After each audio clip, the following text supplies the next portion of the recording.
Boa tarde a todos e a todas.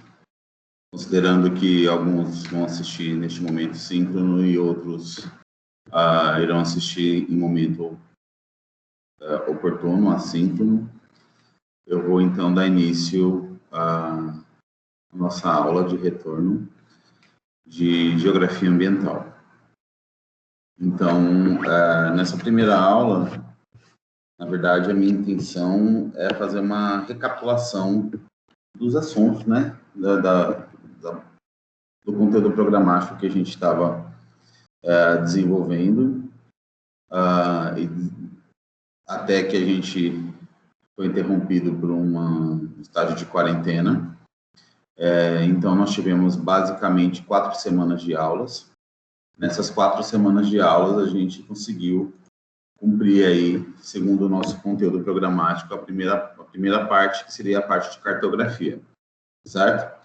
Então, na parte de cartografia, a gente viu as noções básicas, né, de orientação, representação gráfica e cartográfica. A gente viu sobre coordenadas geográficas, latitude, longitude, conjunto de linhas imaginárias, né, fusos horários, projeções cartográficas, escalas cartográficas, enfim. E nós paramos basicamente nessa parte, né? Inclusive com a realização de algumas atividades em sala. Não sei se vocês se lembram, mas após o estado pandêmico não, após a gente entrar em quarentena, a partir de continuamos as atividades aqui no curso como atividades complementares, né? Então, os professores aí, em blocos, enviavam algumas atividades para vocês e vocês iam interagindo aí com uma certa resposta, né? Para ser bem sincero, a maioria, poucos foram os que deram essa devolutiva em relação a essas atividades. Aí eu vou falar especificamente da minha atividade, das minhas atividades que foram encaminhadas dentro dessa disciplina aqui de Geografia Ambiental. Dito isso, então, eu gostaria de relembrá-los também que nessas atividades complementares, eu já adentrei um novo conteúdo, né? Na verdade, eu fui introduzindo um novo conteúdo, que era o conteúdo que dava sequência ao nosso conteúdo programático, que são os agentes modeladores do relevo terrestre, beleza?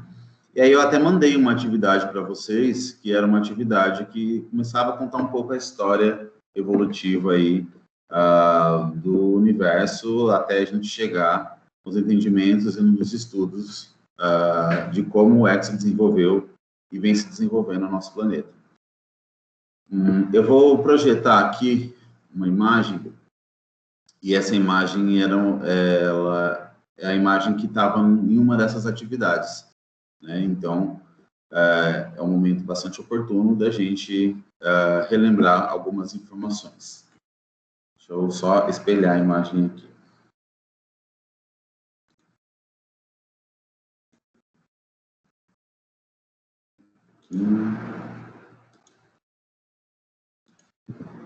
Tem um pequeno delay aqui no espelhamento da imagem, mas é uma coisa de segundos, tá bom? Inclusive, tinha até aberto a imagem já, mas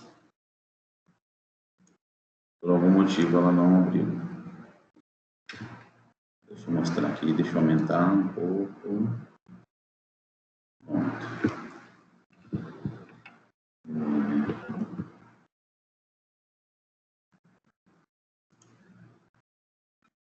Compartilhamento.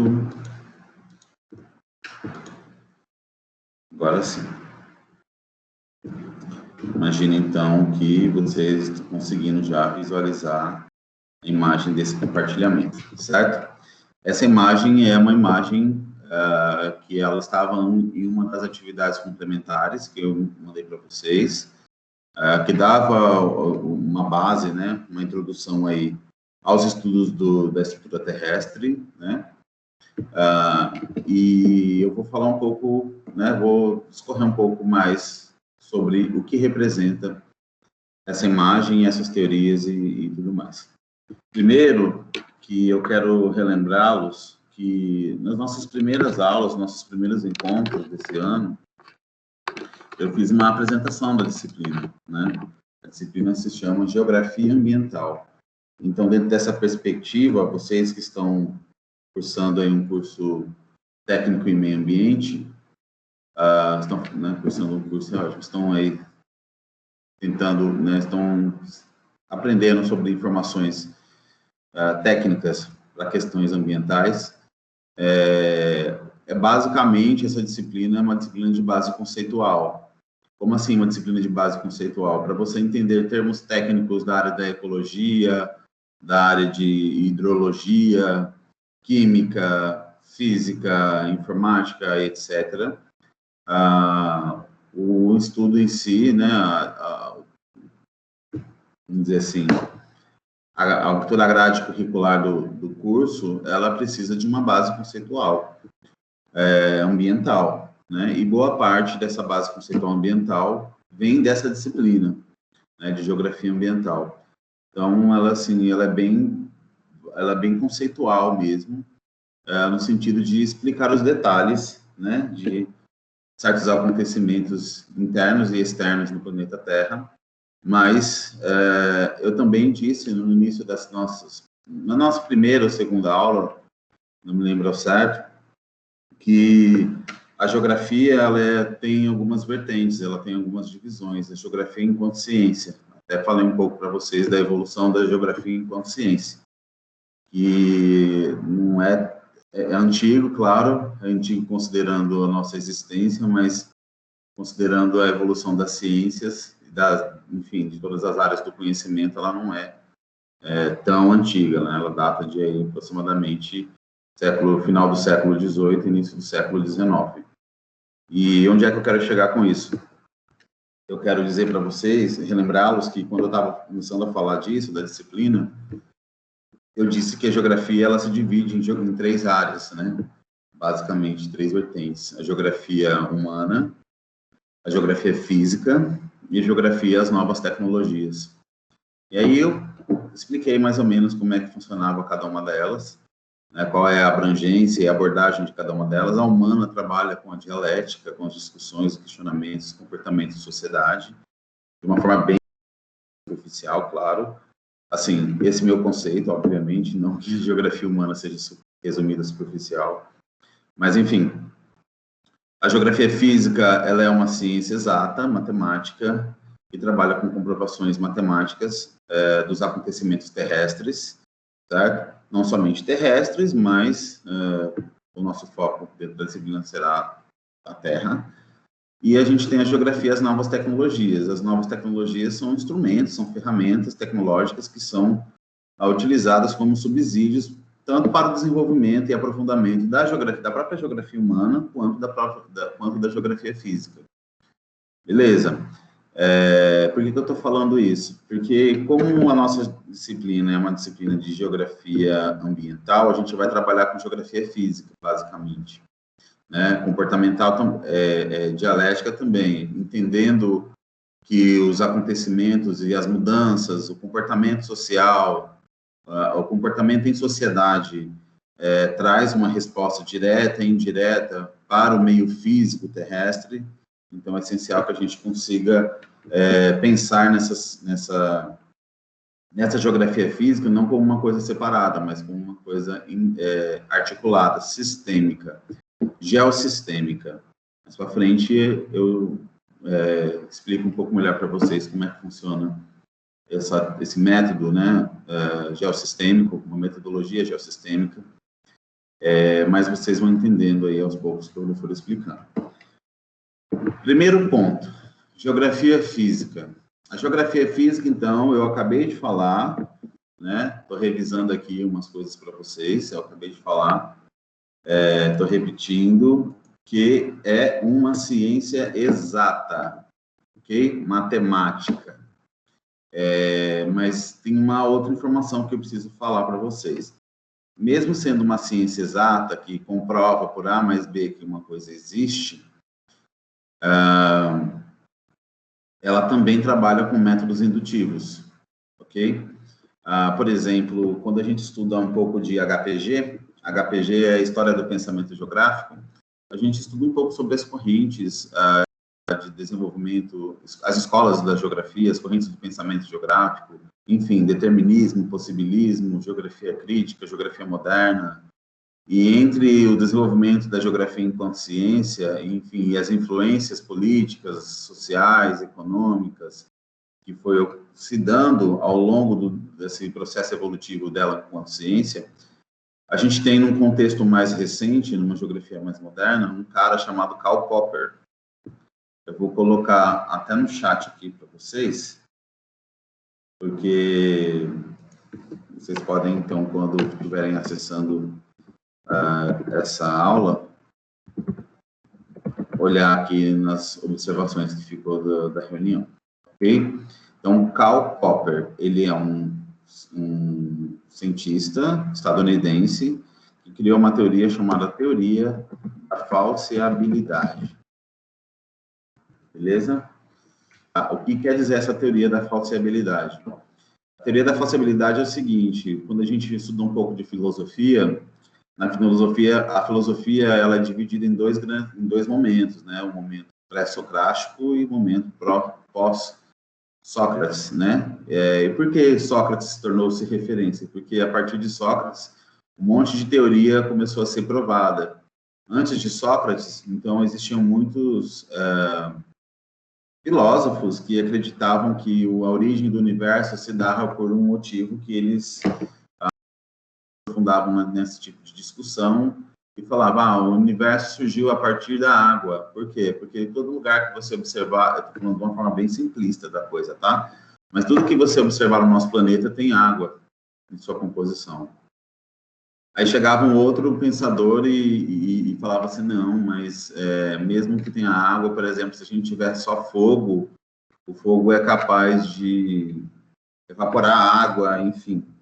Estou falando assim de uma forma bem chula mesmo. Mas o que eu quero que vocês entendam é que sobre a origem do universo propriamente dito, existiam várias teorias. E cada pensador, cada filósofo, defendia sua teoria baseada na sua observação, no seu entendimento de mundo, enfim, nos seus estudos. E até então, nesse período, antes de Sócrates, existiam então muitas teorias e, na verdade, não tinha uma teoria que batesse assim diretamente de frente com a outra, então era meio que cada um acreditava na sua e estava tudo certo. Chega Sócrates e ele começa a dizer o seguinte, que um mundo cheio de teorias é um mundo confuso. E a gente precisa, então, começar a entender quais dessas teorias são reais, né? E como é que a gente consegue entender qual teoria a gente deve acreditar, quais dessas teorias a gente deve seguir, né? A gente deve direcionar o nosso foco em função do nosso interesse também. Então, como eram muitas teorias, para acreditar mais em uma do que em outra, era necessário que a gente provasse as teorias. Como é que a gente provava as teorias? Através de cálculos matemáticos. Então, houve, né, uma ruptura, na verdade, cálculos matemáticos é ainda uma coisa mais recente, né, depois de Sócrates, mas Sócrates começou a provar mesmo, na prática, a probabilidade, né, a maior probabilidade dessas teorias. Então, o que acontecia é que muitas das teorias não tinham muito fundamento, então, se não tinha muito fundamento, então ela acabava sendo derrubada como teoria, né, e aí passou que, entre várias teorias, uma foi meio que derrubando a outra, até que também fosse, ao mesmo tempo, se fortalecendo como uma teoria, vamos dizer assim, um pouco mais real, né? Ou então completamente real. Estou falando disso para falar de Karl Popper, que é bem mais recente. E Karl Popper, quando ele cria a teoria da falseabilidade, ele diz o seguinte: se existe um conceito, se existe uma teoria, a primeira coisa que a gente tem que fazer é tentar provar que ela não existe, que ela não é real. Então, a gente vai pegar uma teoria de alguma coisa e a gente vai tentar de todas as formas provar que isso não é real. Se eu falhar, vamos dizer assim, nós cientistas, né, falharmos de todas as formas na tentativa de comprovar que aquilo lá não é real, logo é. Ou seja, ao aplicar a teoria da falsibilidade, você tenta a todo custo provar que uma coisa não existe, mas se você não consegue comprovar a inexistência daquilo, quer dizer que existe e é real e é possível, entendeu? Estou falando disso por quê? Porque é exatamente o ponto que a gente vai chegar sobre o estudo da origem do universo. Existem várias teorias sobre a origem do universo, e essas teorias elas vêm sendo estudadas há centenas, né, de anos, e vem sendo discutida, e eu vou dar alguns exemplos para vocês, que talvez, acredito que pela idade de vocês não tenham experienciado isso ainda, mas é possível que sim, e vocês podem encontrar materiais que comprovem isso. Eu comecei essa discussão aqui, então, primeiro, essa abertura dessa disciplina, primeiro para falar do que qual é o foco da disciplina e onde é que a gente vai começar. E eu disse que a gente vai trabalhar com a geografia física. Estou retomando. A geografia e física, então, é uma ciência exata, porém, que trabalha com métodos indutivos. O que seria um método indutivo? Basicamente, hipóteses. Aí você me questiona, professor, como é que é uma ciência exata, e ao mesmo tempo que ela é exata, que ela comprova por A mais B que aquilo existe, ou se não existe, teoricamente, pode ser derrubado, mas ao mesmo tempo ela trabalha com hipótese, porque hipótese é uma probabilidade, pode ser que seja real, pode ser que não seja, né? Então é um pouco contraditório. Sim, é um pouco contraditório, mas é um pouco contraditório quando você desconsidera até onde a gente pode chegar. Vamos considerar que o nosso conhecimento científico, ele tem limites, né? Por quê? Porque eu acabei de explicar contar uma história aqui para vocês, que a ciência, ela se fortaleceu ao longo do tempo através de comprovações, né? Na prática, desde Sócrates, né? Aplicando as teorias na prática para ver se era real, ou até falando de Karl Popper, que é um pouco mais recente, que também tentava a todo custo, através da prática, provar que uma teoria não existia. Ou seja, a ciência é prática, né? Só que, mesmo a gente entendendo de ciência e executando essas teorias na praxis, né? Ou seja, na prática, a gente tem as nossas limitações. Por exemplo, aí eu faço um questionamento aqui. Qual é a idade do planeta Terra? A idade do planeta Terra, a depender de algumas literaturas, vocês vão encontrar informações aí de 4,5 bilhões de anos. 4,5 bilhões de anos. Vou colocar aqui no chat. Eu lembro que eu fui fazer uma prova, tem uns 4 anos isso, quase 5 anos, e nessa prova fiz uma redação, e era uma prova de geografia física, e eu coloquei 4,5 bilhões de anos, e eu tive alguns pontinhos descontados, porque a banca que corrigiu a prova considerou que o planeta Terra tinha 4,6 bilhões de anos. Aí você fala assim, gente, qual é a lógica disso? Como é que para uma pessoa tem 4,5 bilhões e para outra 4,6 bilhões? Quer dizer que a outra pessoa está 100 milhões de anos adiantado do que a outra? Não faz o menor sentido isso, realmente. Pensando nessa lógica, não faz muito sentido. Mas eu vou dizer uma outra coisa para vocês. Quando eu estava no ensino médio, isso tem alguns aninhos, mas eu lembro muito bem de que quando eu estava estudando esse assunto de estrutura terrestre, essas coisas, eu lembro que nos livros eu li alguma coisa que o planeta Terra tinha 3,2 bilhões de anos, certo?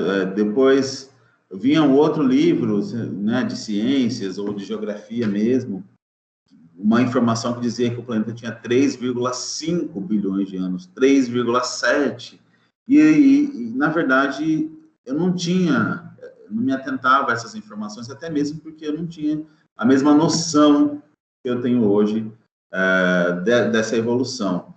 Então, assim, o ponto que eu quero chegar aqui, perguntando para vocês, é o seguinte: como é que, de repente, eu estava no primeiro ano do ensino médio e meu livro de geografia dizia que o planeta Terra tinha 4 bilhões de anos, entendeu? E aí passava 2 anos e o livro era reformulado, a gente trocava de livro, e eu estava lá na terceira série do ensino médio, e o livro estava dizendo que o planeta Terra tinha 4,4 bilhões de anos. Né? Ou seja, como é que em 2 anos a Terra evoluiu 200 milhões de anos? Né? Qual era a lógica disso? Eu não conseguia entender. Então, assim, eu vou para outro questionamento, né? Assim, o questionamento que eu quero fazer agora é: a gente tem 3 tipos de rochas no planeta Terra, ok?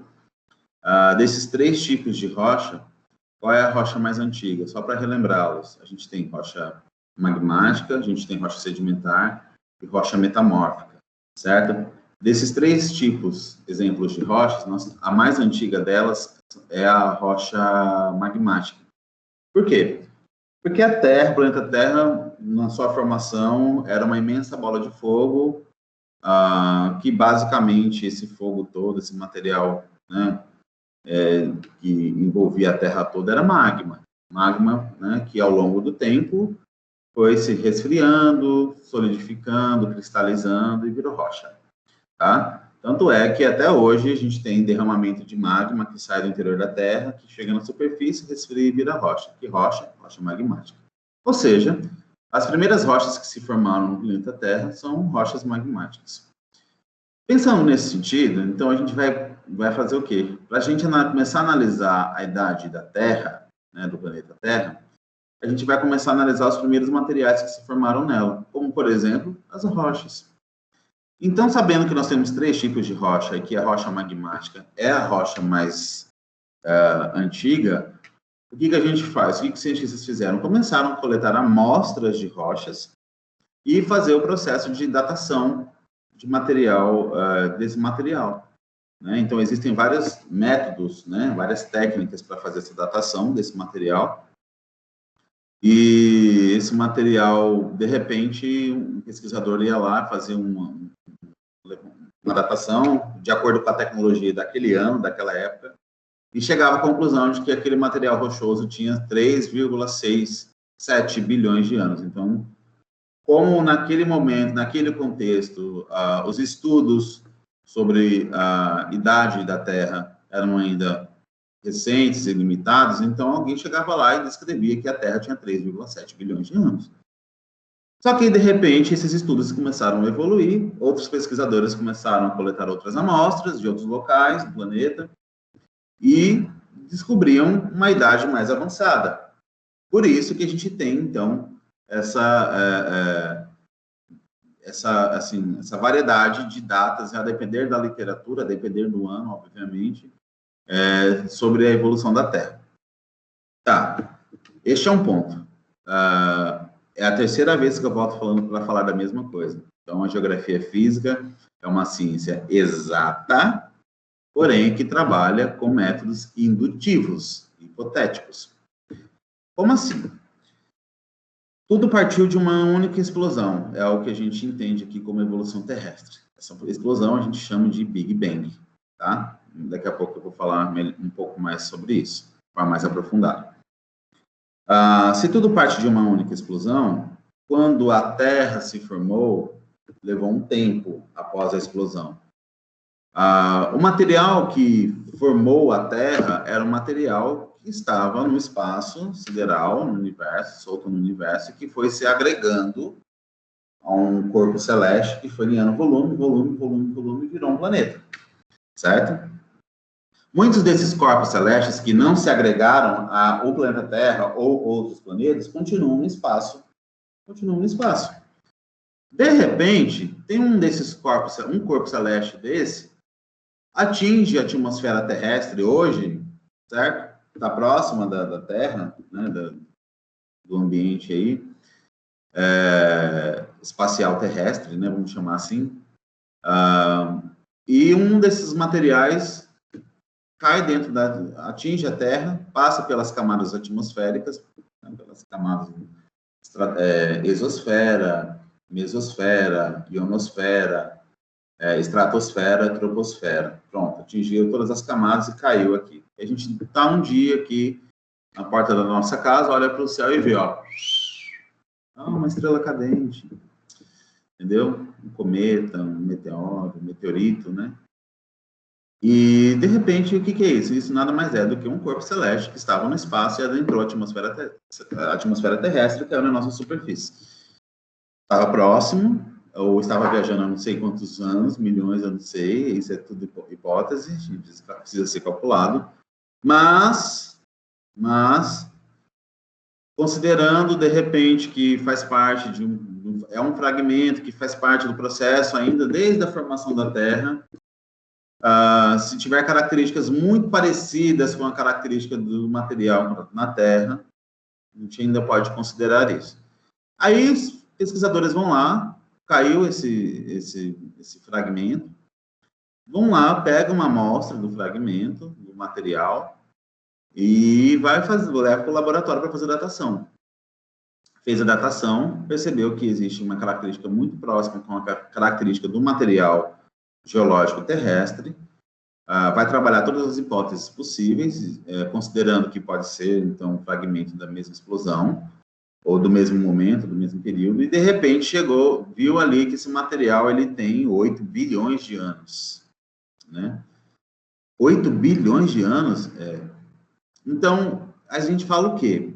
Como é que a gente hoje diz que o planeta Terra tem 4,6 bilhões de anos e de repente cai um material no planeta que depois de muita análise consideramos que tem 8 bilhões de anos? O que a gente faz com essa idade da Terra? Muda. Então, a data que a gente tem hoje do planeta Terra, de 4,6, é uma data que é considerada baseada nos estudos mais recentes dela. Entendeu? Existe a possibilidade disso não ser real? Existe. É por isso que é uma ciência exata, porém indutiva, né? O método indutivo, eu vou explicar ele aqui para vocês, para ver se vocês conseguem entender de uma forma mais clara, né? A primeira explicação eu já dei, né? Que é tipo assim, então a gente trabalha aí com hipóteses da idade da Terra, considerando o material que a gente tem aqui na Terra.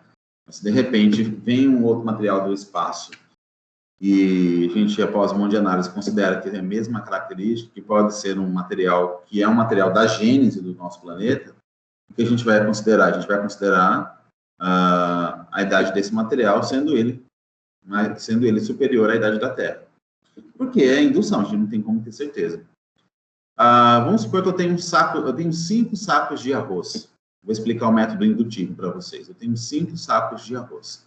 Cada saco de arroz tem 50 quilos, certo? 50 quilos. Então, eu tenho aí 250 quilos de arroz. Imagina. Eu abri um saco, desses 5 sacos de arroz, eu tenho 3 tipos de arroz. Arroz tipo 1, arroz tipo 2 e arroz tipo 3. Eu preciso organizar os sacos de arroz quanto ao seu tipo, beleza? Pronto. Pode ser que seja tudo misturado dentro de um saco, pode ser que não, pode ser que seja separado. Como é que eu consigo analisar isso de uma forma mais real? Qual é o método que eu tenho? Quais são os métodos que eu tenho para poder comprovar qual é o tipo de saco de arroz nesses sacos? Abri o primeiro saco de arroz, 50 quilos, e eu posso pegar, então, derrubar todo o saco de arroz em uma superfície e começar a contar grão por grão de arroz, não é nem contar, começar a separar grão por grão de arroz e perceber, não, esse arroz é tipo 1, esse arroz é tipo 2, esse arroz é tipo 3. É uma opção. Vai demorar? Imagine. Se um saco de 50 quilos, imagine quantos grãos de arroz tem num saco de 50 quilos de arroz. Então, começa aí. E eu tenho 5 sacos, tá?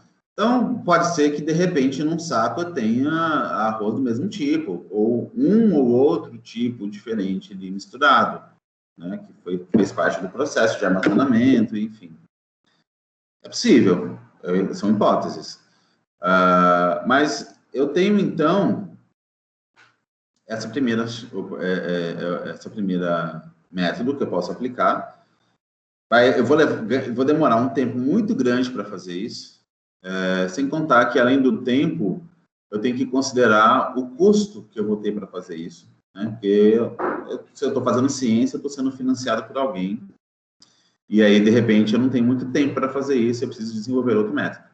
Qual seria uma outra possibilidade de saber o tipo os tipos, né, de arroz que eu tenho nos sacos? Eu poderia, então, pegar esse saco de 50 quilos e dividir ele em 5 porções de 10 quilos. 5 porções de 10 quilos, eu tenho aqui, ó, 10 quilos aqui. Olhando, eu já tenho uma visão mais superficial do arroz, eu já posso, de repente, generalizar mais, entendeu? O tipo dele. Ou então, vamos para uma terceira, vou dar só 3 exemplos, mas a gente teria muitos mais. Eu vou fazer o quê? Eu abri o saco de arroz e pegar uma amostra dele, pego uma vasilha, pego uma amostra dele, analiso essa amostra, falo, não, essa amostra aqui basicamente é arroz tipo 1, certo? Então, eu defini que, hipoteticamente, como minha amostra tem a característica tipo 1, todo o saco será saco tipo 1. Então, isso é o método indutivo. Tem coisas que, para a nossa ciência, claro que eu não estou falando de saco de arroz agora, mas tem coisas que, para a nossa ciência, para a geografia física, por exemplo, é limitante. Vou dar um exemplo que é bastante real para vocês entenderem melhor. Os estudos dizem que no núcleo terrestre a gente tem material magmático, né, em movimento, que pode chegar a uma temperatura de 5.000 graus Celsius. Aí eu pergunto, quem é que foi ao núcleo da Terra para saber que a temperatura pode chegar até 5.000 graus Celsius? Ninguém. Ninguém consegue chegar até o núcleo, né? Não existe essa possibilidade para a gente. Então, assim, como é que sabe que a temperatura no núcleo pode chegar, então, até 5.000 graus? Um método indutivo. Primeiro que existe um método matemático real que vai dizendo que, à medida que vai aprofundando nas camadas terrestres, vai aumentando a temperatura. Então, só que até esses estudos eles são limitantes para os nossos equipamentos e etc. Então, chega-se à conclusão de que, se existe algum ponto que tem uma fissura, uma ruptura na superfície, e que essa ruptura, em determinado momento, em determinadas situações, libera um material do interior da Terra, e esse material do interior da Terra é muito quente, magma, e quando o material lá, o magma sai, é possível chegar lá e coletar uma amostra, é possível chegar lá e ter uma noção da temperatura, certo? Então, através dessas informações, desses dados reais, né, a gente começa a estabelecer teorias, né, e cálculos, e médias, e padrões, para poder começar a entender mais ou menos como é que funcionaria naquilo que a gente não consegue chegar. Isso é o método indutivo, beleza? Pronto. Eu estou falando aqui bastante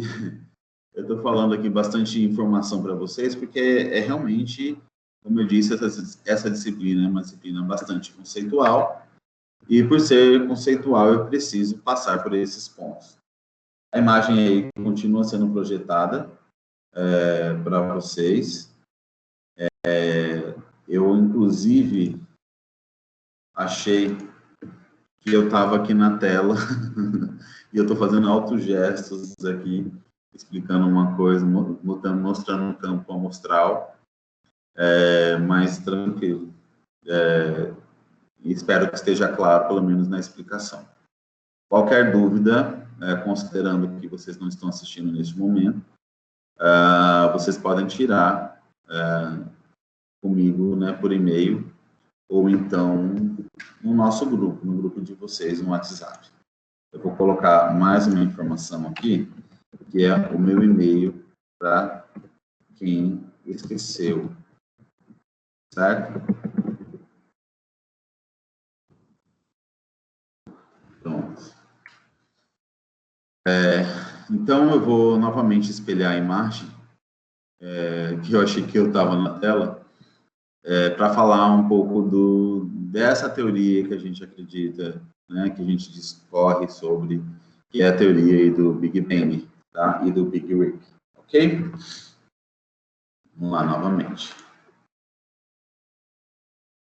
Pronto.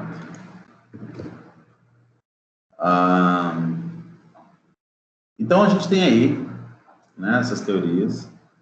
A gente já falei sobre o tempo da Terra, 4,6 bilhões de anos. Como a gente está falando sobre formação do universo, a primeira coisa que eu quero falar para vocês é que nos estudos da observação do universo, da evolução do universo, nós temos duas teorias. Nós, seres humanos aqui, acreditamos em duas teorias, como cientistas ou não cientistas. Temos que considerar duas teorias. Primeira teoria, então vou colocar aqui no chat. Teorias da formação do universo. Não existe ordem, tá? Mas eu vou colocar um ou dois. A primeira teoria é teoria criacionista. Coloquei teoria, tá bom? Vocês estão entendendo. Segundo, lembrando, mais uma vez, não existe ordem, não tem primeira, não tem segunda. Eu estou organizando. Teoria evolucionista. Quando começaram a estudar, né, fazer os estudos sobre a formação do universo, um monte de teoria surgiu. Um monte. Teoria da língua, tem uma teoria chamada teoria da língua de fogo, que uma língua de fogo que veio de uma explosão solar, atingiu a Terra, e enfim, e aí destruiu, saiu um pedaço do Sol. Tem um monte de teoria. Estrela errante, uma estrela se chocou, né, estrela solta no universo, né, vagando pelo universo, pelo espaço, se chocou com alguns planetas e deu origem à Terra, deu origem à Lua, etc, e por aí vai. Então, um monte de teoria. A teoria mais aceita por nós, cientistas, né, quando eu digo nós cientistas, estou querendo dizer a teoria que tem a maior quantidade de comprovações reais, matemáticas, por A mais B que aquilo existe, é uma teoria chamada teoria do Big Bang. Antes de falar do Big Bang, eu quero explicar que, dentre as teorias de formação do universo, nós temos a teoria criacionista e a teoria evolucionista.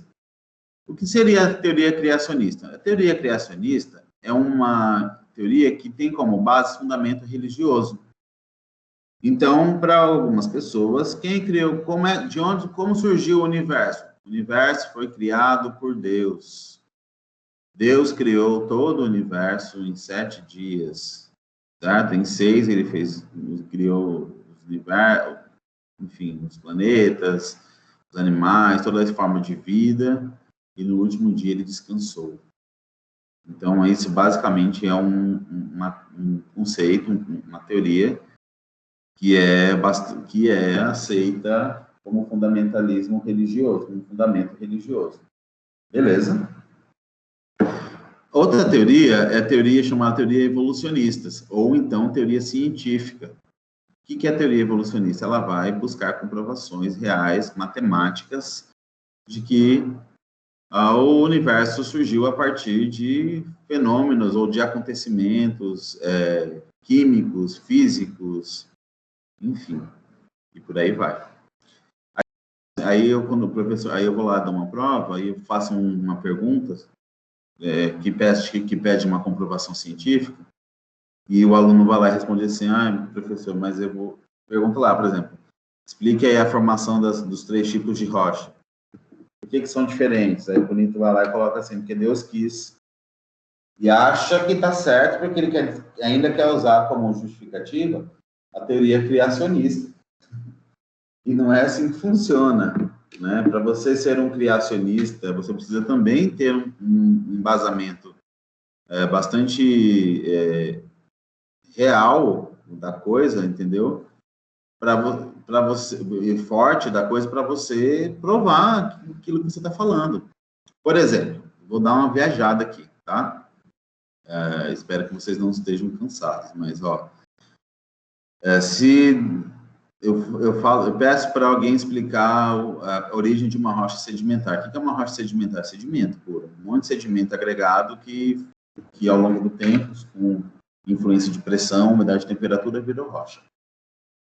Aí tem alguém que é criacionista, ele fala o seguinte: tem uma passagem que diz, eu estou inventando, tá bom?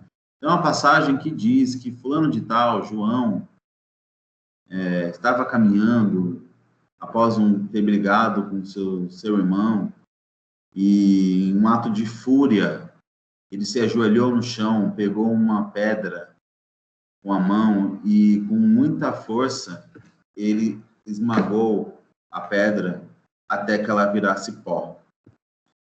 Tá. Dentro dessa historinha que eu acabei de inventar, a gente tem várias perspectivas. O que eu posso achar? Eu posso ir para um sentido já mitológico da coisa, de que a ira de João deu a ele uma força sobrenatural a ponto de pegar uma pedra e esmagar até que ela virasse pó. Por que eu estou falando isso como mito, né? Porque eu nunca vi ninguém pegar uma pedra e apertar na mão e fazer ela virar pó. Tá? Ao menos que, para outra forma de entendimento, essa pedra que João pegou, e mesmo independente do seu estado, se era de ira ou de felicidade, fosse uma pedra, uma rocha sedimentar, pouco resistente, a ponto de que, fazendo muita força ou fazendo uma menor força, ela conseguisse desmanchar toda a sua estrutura, até virar sedimento puro, ou pó, como queira. Então, só para que vocês entendam que as teorias, tanto criacionista quanto evolucionista, elas precisam ser também, ambas precisam ser provadas. Não quer dizer que uma, por ter um caráter de fundamentalismo religioso, é só dizer que Deus quis, está tudo certo, não é por aí o caminho, bom? Então, voltando aqui para a imagem, sabendo então agora que a teoria do Big Bang é a teoria científica, né, evolucionista, mais conhecida no planeta, porque é a que apresenta a maior quantidade de informações comprovadas. Qual é o princípio dela? Tudo parte de uma explosão atômica, ok? Existe, então, um átomo inicial, vamos chamar assim, que esse átomo, por algum motivo, explodiu. E a explosão desse átomo no espaço produziu uma série de elementos, certo? Esses elementos, ao longo de muito tempo, combinaram entre si, fizeram combinações e causaram reações químicas. A interação e a reação química entre todos esses elementos que surgiram a partir dessa explosão foi dando origem a outros elementos que, com características diferentes, ao longo de bilhões de anos, começaram a desenvolver estruturas, certo? Estruturas mais sólidas ou não tão sólidas, gasosas ou viscosas. Beleza? Ponto. Primeira informação. Quando é que aconteceu isso? Olha aí na tela. Aproximadamente 13,7 bilhões de anos atrás. Por que aproximadamente, professor? Porque eu já falei que a ciência exata também trabalha com método indutivo. Quer dizer que, até hoje, no máximo que os cientistas geofísicos, enfim, químicos, físicos, matemáticos conseguiram sobre os estudos do universo foi chegar nessa data de 13,7 bilhões. em função de muitos cálculos. Por isso, aproximadamente. A gente nunca pode afirmar que é exatamente isso, porque é indução. Beleza. Mas você acabou de falar que a Terra tinha 4,6 bilhões de anos, e agora você está falando que o Big Bang tem 13,7 bilhões, não estou entendendo. Gente, teve a explosão, até que houvesse a combinação dos elementos químicos, enfim, concentração de material, agregação de material, formação de planetas, demorou. Demorou, quer dizer, não demorou tanto, mas demorou um tempinho, entendeu? Então, assim, se a gente tem aí 13, então basicamente passaram 9 bilhões de anos até que se formasse o planeta, ok? Os planetas, vamos falar especificamente da Terra, tá bom? Tanto é que se vocês observarem aí, ó, tem uma linha do tempo, né? E essa linha do tempo está mostrando aí o agora. Ainda ele diz, estamos aqui. Lá tem um círculo ali, ó. Vou passar o mouse, está mostrando aqui, ó, estamos aqui, certo? Esse estamos aqui é onde nossa galáxia, né, vai estar, né? Então é isso. Então essa ilustração está mostrando basicamente como é o Big Bang, como se originou o Big Bang, né? Formação dos átomos, formação das galáxias, e ali está a nossa galáxia, ok? Que é a Via Láctea. E aí dentro dela a gente tem bilhões de galáxias no espaço, né? Enfim, nossa é uma que já é uma coisa absurda de se imaginar. Dentro dela existe um sistema que é o sistema solar, que é um conjunto de planetas no qual a gente tem o nosso planeta ali, que é a Terra com as características que nós temos hoje. Essa imagem, ela mostra aí duas teorias. A teoria do Big Bang, que eu estou explicando aqui para vocês. Até aqui está mostrando a formação do sistema solar. Então, a formação do sistema solar estava aqui, ó, nessa parte. Certo? E aí, a gente está aqui. O que essa imagem está querendo dizer? Que do Big Bang até o nosso ponto atual, o comportamento do universo, de expansão do universo, ele tá tendo um funcionamento diferente. Ele não segue uma constante, não é um padrão. A gente está vendo aqui que existe uma expansão, certo? E, de acordo com essa expansão, há também uma velocidade, entre outras coisas. Existe uma outra teoria que um matemático francês defende desde 1950. Essa teoria é chamada Big Rip. Bom, Big Bang, fazendo uma tradução. Big Bang, na verdade, é uma figura de linguagem. Eu esqueci como é que é o nome dessas figuras de linguagem, não lembro se é... aquela figura de linguagem que imita sons das coisas. Esse é onomatopeia, não lembro. Enfim. Bang, então, faz menção a uma explosão. Então, Big Bang seria uma grande explosão, ok? E Big Rip, Big é grande, e Rip, ruptura, certo? Então, um matemático francês, André, eu não lembro o sobrenome, depois eu coloco aqui para vocês no chat. Ele começou a fazer cálculos, né, matemáticos, equações, para descrever alguns fluidos viscosos que viajavam pelo espaço com velocidade comparada à velocidade da luz. Veja, a velocidade da luz, né, a gente não tem nada ainda que supere a velocidade da luz. Não como material, vamos dizer assim, mais sólido. Apesar de que nos cálculos, nos estudos desse matemático, em 1950, ele considerou que esses materiais que estavam viajando pelo espaço a essa velocidade parecida com a velocidade da luz, semelhante à velocidade da luz, não era sólido. Eram fluidos viscosos, mas que ele percebia e ele estava fazendo os cálculos. Então, ele chegou à conclusão de que Dentre todos os corpos celestes, os elementos que existem no espaço, existem alguns que viajam a uma velocidade mais acelerada. E isso causou uma certa... intrigou, né, esse pesquisador.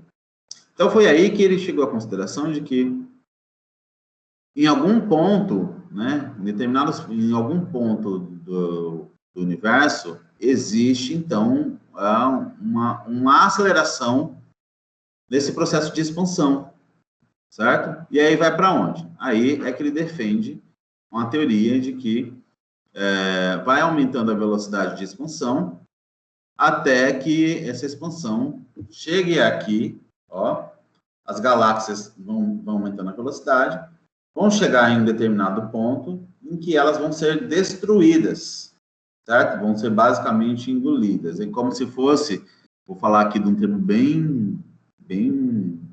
não é inapropriado, mas bem simplista da coisa, porque claro que não é assim. Mas é como se fosse um Big Bang ao contrário, é como se estivesse ocorrendo uma implosão. Né? A explosão liberou um monte de material, e aí em um outro ponto está acontecendo como se fosse uma implosão, que está sugando todos esses elementos, todos esses corpos celestes.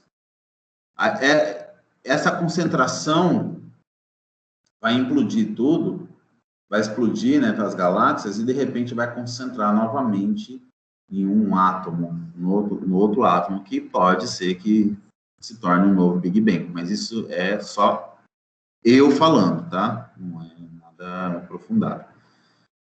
Na escala do tempo, por exemplo, tem aí aproximadamente, para que isso aconteça, aproximadamente 22 bilhões de anos ainda, certo? Então, é só uma informação, um dado a ser considerado de acordo com os estudos dos matemáticos aí. Beleza? Então, é isso. Eu vou mostrar uma outra imagem aqui para vocês. E essa imagem, ela vai explicar um pouco da formação da Terra. Tá bom? Olha só, deixa eu ver aqui.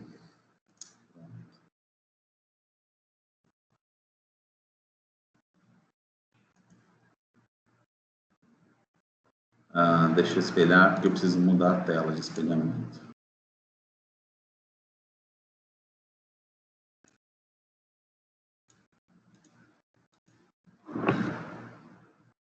Pronto.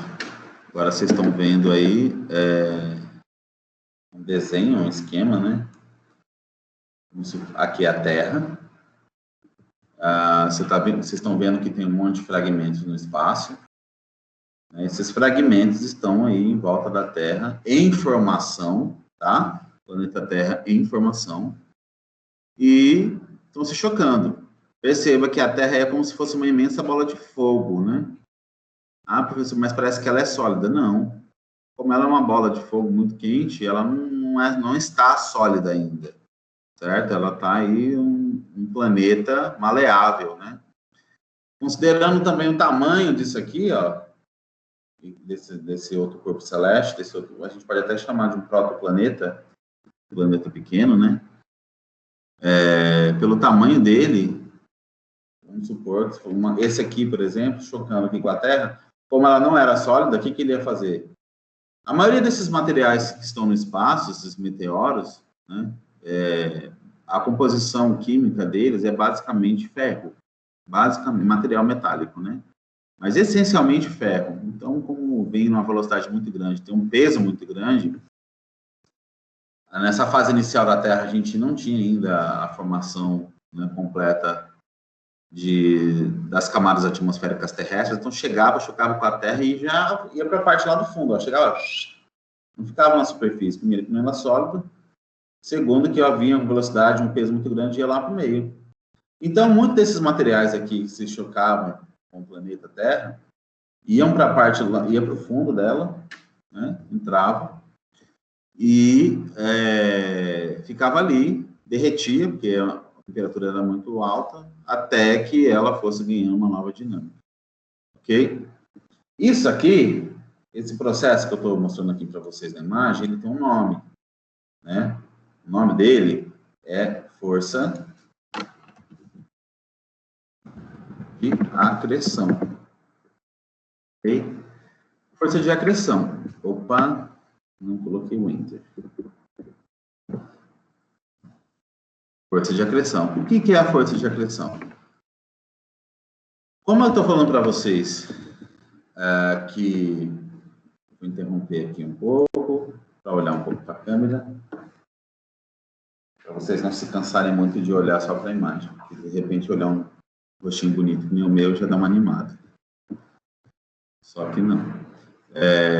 Essa força de acreção, que eu estou explicando aqui para vocês, que vocês acabaram de ver na imagem, nada mais é do que o seguinte: o material que estava lá no espaço, né, eu acabei de falar, muitos desses corpos celestes tinham na sua composição química uma concentração de ferro muito grande, né? Então, imagina, a Terra ainda estava em formação, imagina que a Terra era um fragmentozinho pequeno e que, de repente, chocava com outro, foi aumentando, até que virasse um planeta maior, entendeu? E quanto maior o tamanho dele, né, maior a dimensão, né, o volume desse planeta, concentrado com muito material metálico, esse material metálico em movimento gera energia, certo? Gerava energia, gerava um campo magnético, e esse campo magnético acabava que atraía cada vez mais esses corpos em sua direção. Então, por isso, força de acreção, né? Uma força aí que tem os discos de acreção que, na verdade, estavam atraindo através de um campo magnético esse material, e que isso tudo contribuiu para a formação do planeta que a gente vê hoje. Hoje, a gente continua tendo um campo magnético, mas a dinâmica da Terra, né, quando eu digo agora, após 4,6 bilhões de anos da sua formação, a dinâmica da Terra é diferente daquela da imagem ali no processo de formação. Ela continua atraindo através do seu campo magnético? Continua. Mas o campo também tem protegido a Terra hoje bastante, enfim, além da gente também considerar que existem as camadas atmosféricas, então hoje a Terra ela tem mais um mecanismo de defesa do que um mecanismo de atração. Contudo, o comportamento da Lua, que é o satélite terrestre, já é um pouco diferente. Então, a Lua ela tem sido muito mais afetada, né, ao longo da sua gênese pelo choque desses corpos celestes do que a Terra, certo? Então, é basicamente isso. Bom,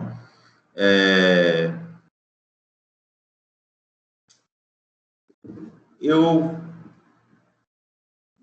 já tem aqui eu vou encerrar, na verdade, essa aula aqui nesse ponto de força de acreção, porque eu já falei uma quantidade de informações bastante relevantes e importantes que precisam ser digeridas, né? Então, vocês precisam agora, essa aula que eu dei agora, ela faz parte do nosso momento síncrono, que teoricamente é um momento de interação entre aluno e professor, e após o momento síncrono, vocês têm o momento assíncrono, que é onde vocês realizam as atividades pertinentes ao que foi discutido aqui na aula, né? Nesse momento aqui, que eu acabei de falar.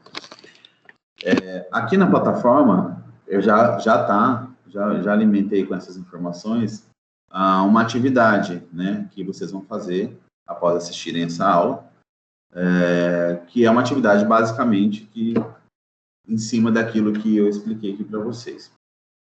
Então, recapitulando, eu fiz um resgate desde o nosso primeiro dia de aula, de algumas informações relevantes, para chegar na origem e evolução do relevo terrestre. Só que até chegar na origem e evolução do relevo terrestre, é necessário que eu conte um pouco a história do universo.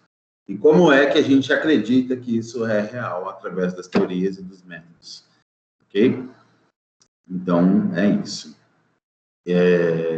Vocês vão me entregar essa atividade ela tem um prazo de entrega de 1 semana, sabendo que as nossas aulas são semanais. Então, o prazo para vocês entregarem, eu vou colocar, já está lá na plataforma. Você tem o prazo até semana que vem para devolver. Lembrando que as devolutivas das atividades é o que a gente vai considerar como frequência e nota para aprovação na disciplina. E qualquer dúvida, vocês podem tirar comigo ou no e-mail que eu coloquei aqui, ou então no grupo de vocês no WhatsApp, no qual eu também estou inserido. Beleza? Então é isso. Encerramos por aqui. Eu agradeço aí a paciência e o esforço, né, de quem tem aí se virado, se adaptado para essa nova realidade. Não é fácil, mas infelizmente é a forma que a gente encontrou depois de quebrar muita cabeça para poder incluir pelo menos algum grupo, né? A gente entende que tem gente que não tem condições nenhuma, ou por falta de equipamento, ou enfim, estrutura ou qualquer outro motivo, não tem condições nenhuma de acompanhar aulas nesse formato que tem sido realizado, mas a gente também entende que não proporcionar isso para os que têm, né, a gente está falando de um universo de 600 alunos no nosso instituto, entendeu?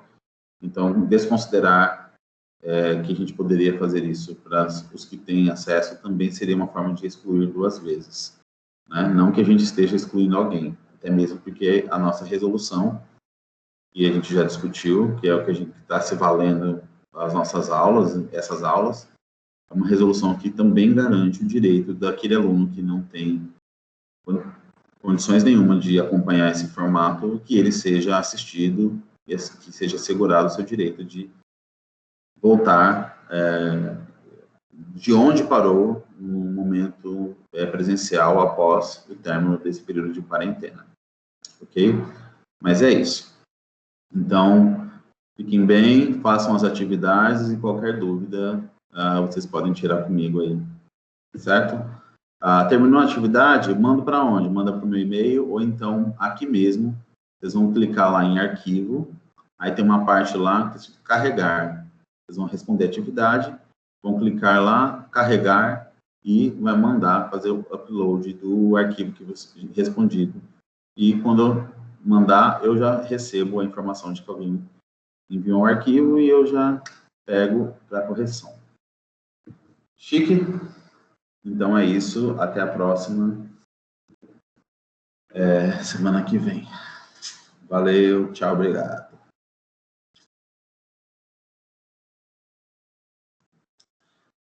Gravação.